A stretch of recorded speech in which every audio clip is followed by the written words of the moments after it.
did not see you there. Hi, I'm Brett Gaskin, and I'd like to teach you how to become a toyographer like me. Here's some basic things you must remember, so bear with me.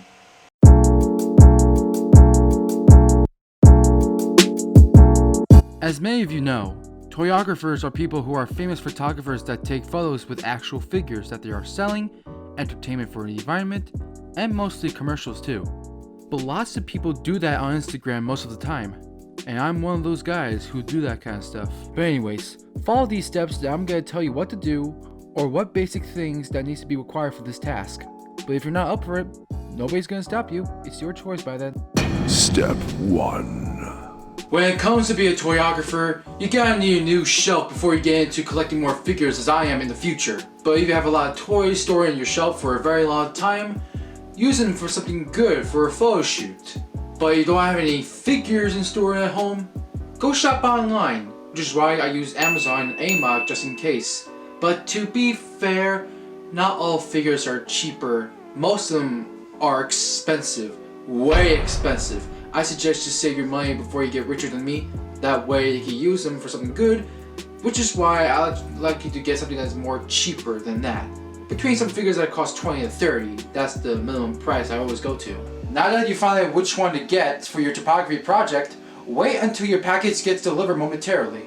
Step 2. Alright, since you got your first figure to take photos with, time for some background knowledge. There are two different ways to do so. You can either go outside to take shots with real actual environment, or go to Michael's to get some supplies for a diorama or a wallpaper that covers the scene, like clouds or a green screen for example, just to add some effect to it. You see, me and my friend Randy went to Michael's the other day. We just bought two 11 by 17 inch cardboards that holds the wallpaper background to let it stand easily without even letting it slide down slowly. Get them while you're at it, and besides, they're not expensive as you think. The important thing about background wallpapers is that where you place them. Even if you don't have enough space or anywhere else to place around the house or even in your bedroom, I suggest move some stuff around, then you have enough space to place it where it belongs, which is why I use the top camera on my dresser so that I could get easy camera shots while it's still standing there too. Step 3. And finally, the most important about this step is, which device do you use to take camera shots or so? It could be between your smartphone, or do what I always use in a professional way, get a decent camera that costs too much pricier as you thought it could be.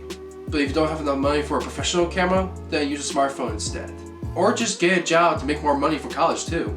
But just a reminder for all mobile users, your photo won't be as sharp as possible, because the camera app won't allow you access to change the blur or the sharpness. It does that automatically.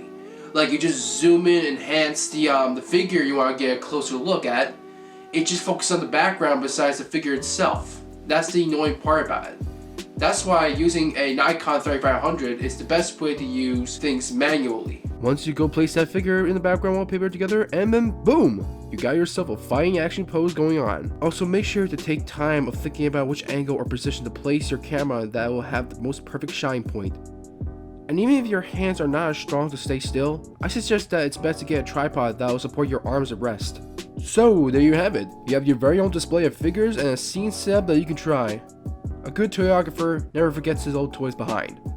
I hope this video makes you want to do that kind of stuff right now. For me, it makes me want to play around with these figures right now.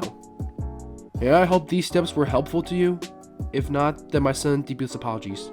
Now go out there and make me proud. They grew up so fast.